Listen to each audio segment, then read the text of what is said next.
Hi everyone, welcome to our career strategy videos. Last night at about 2 a.m. I woke up and for some reason I couldn't go back to sleep. And soon enough my mind wandered into the question of how do I make these videos meaningful and compelling for you, my audience, the project manager or the IT professional or any kind of professional in fact. What topics do I speak about and how do I present these topics in a way that will add the most value for you? So after a little bit of thinking, I came up with a topic for today. But going forward, I really would like to invite you to share with me either in the comments below this video or by email writing to me at yuri@thewilltochange.com the kind of topics that you'd like me to cover, the career-related challenges that weigh on your mind, so that I can bring the most value to you in this series of videos. So the topic I'd like to cover today is how to do your career checkpoint review. And I recommend that you do this kind of review once every 3 to 5 years, even if you are highly satisfied with your career, but definitely if you are somewhat frustrated about your career progress. And this review consists of 3 key questions and then a conclusion step that will bring it all together for you. So here we go with question number 1.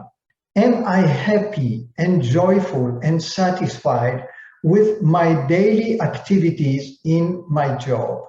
And better still, am I passionate with the kind of work I do on a day-to-day basis? And by that, I mean not your job description, not your job title, not your position, but rather the day-to-day, hour-by-hour activities you do inside of your job. So I'd like to share with you my own experience about this very question. And I'd like to contrast 2 different positions I had over my career.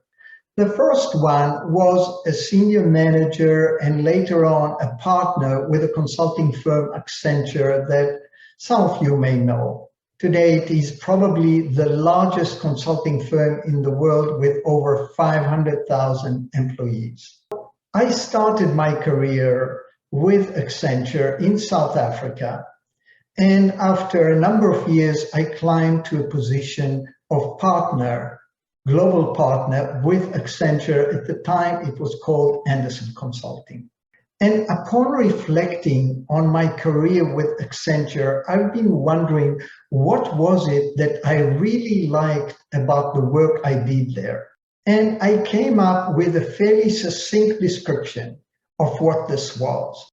What brought me the joy that this career path really meant for me. And so I concluded that what it was the opportunity to work directly with clients at the highest level of their management, C-level executives and CEOs and so on of my client companies.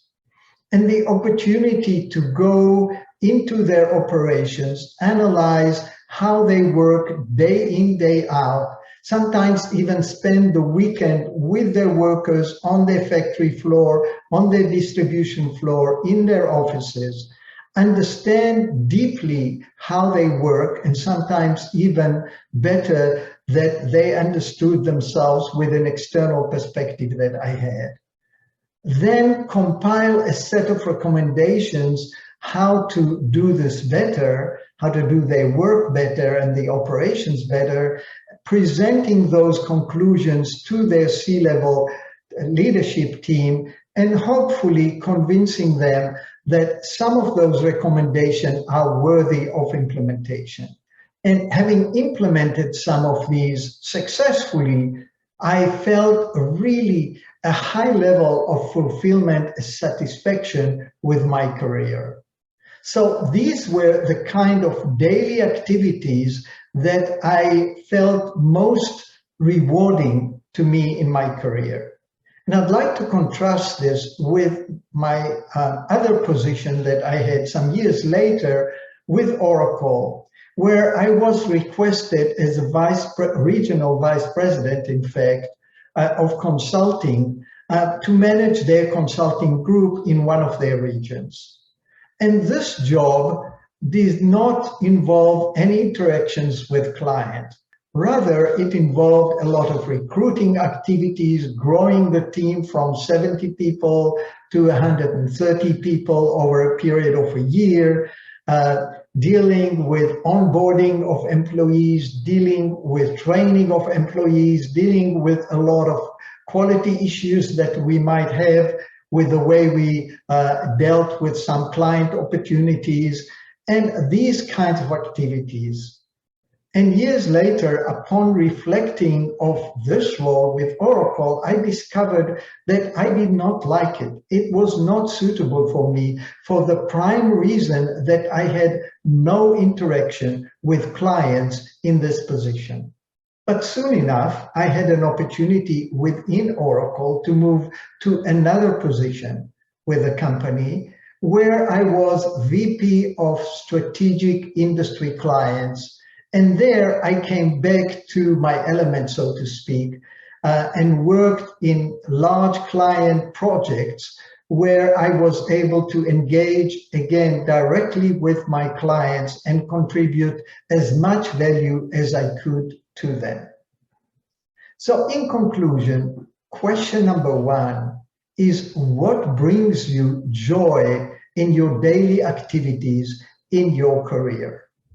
Question number two, what are my innate professional strengths? What makes me unique and special in the eyes of my manager, my team, my peers, my stakeholders that I work with inside and outside of my company? What makes my contribution to my company highly valuable? And it is critical that we get a sharp and objective understanding of this question.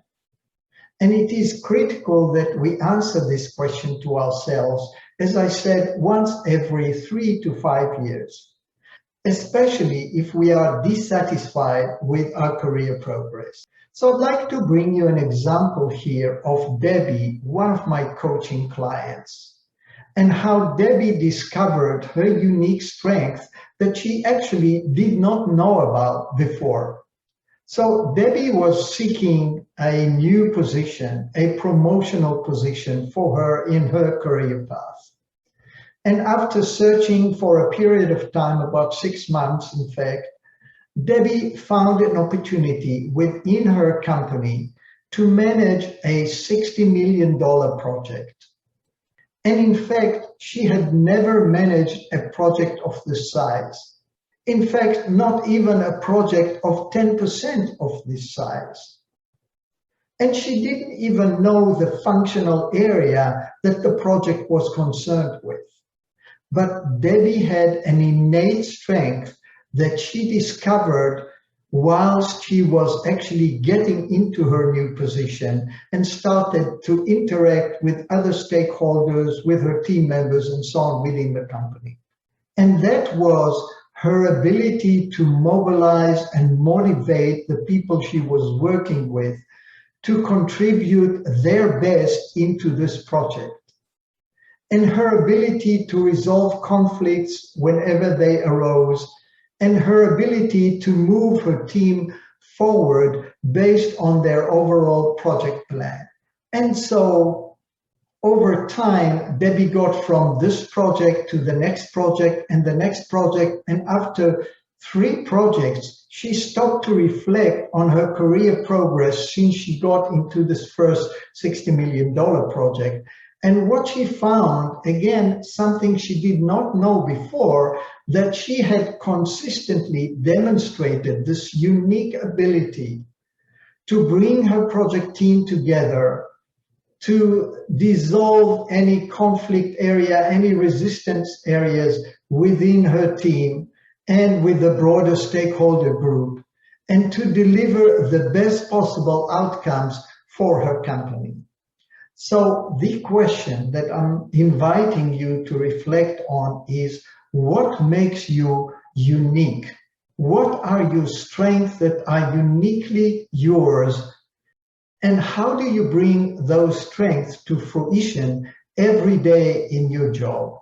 Question number 3, what is the job market in demand of? What are employers looking for mostly in your industry, in your functional area, in your location? And this question is particularly important if you are not very satisfied with your own career progress. But it might be also highly relevant if you are content in your career. So I recommend that you start first with researching the job market in your own industry and your own functional area and your own location. And then that you expand the scope of your research to other industries related to your own and other functional areas, and perhaps even other locations other than your hometown. You might discover that there are opportunities in those other industries, other functional areas, other locations that might be so attractive for you that you might be willing to consider them even if you are content with your current career path. It might open your horizons to what is happening out there in the job market that you might have not taken an opportunity to review until now. And step number 4 is the conclusion step, namely determining your congruent space. Determining that area where your answers to question number 1, question number 2, and question number 3 overlap the best. That is to say, what kind of daily job activities you enjoy most? What are your innate strengths? And what is the job market mostly in demand of? So I'll give you an example of what happened in my own career. After a short employment in a position that did not fit me at all, I found myself out in the job market looking again for my future position. And so I looked again at the kinds of activities that I enjoy doing most, which was working directly with clients.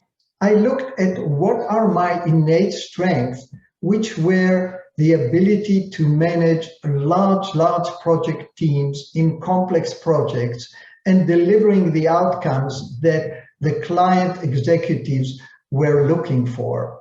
And number 3, what were the opportunities, the job market opportunities that were in front of me at that point in time? And indeed, I found an opportunity with a company called Unisys, which were my previous client when I was with Oracle. So I reached out to them, and as it happened, they had a large Oracle implementation project for which they needed a project director.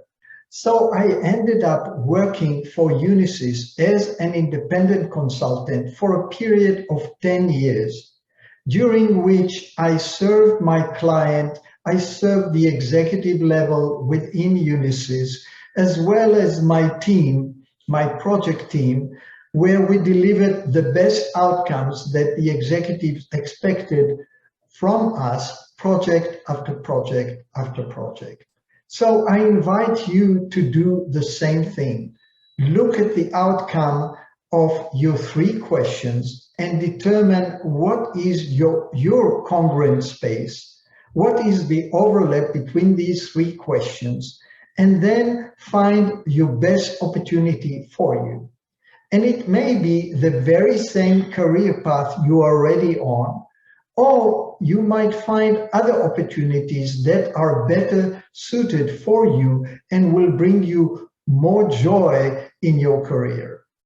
So with that, if you like the kind of content that I presented in this video, please click the subscribe button below, and please also click the little bell that will advise you of any future videos that I publish, which will come out every Tuesday. I'd also like to invite you to a free career strategy group within LinkedIn, which I recently launched. In this group, we will meet every second Wednesday to discuss career challenges and career progress opportunities for all group members. And we'll share from our experiences and our insights, strategies, and approaches that will help us all advance most in our careers. So if you'd like to join us, please click on the LinkedIn group link below this video. And last, please take care and stay safe. And remember, there is no growth inside of your comfort zone.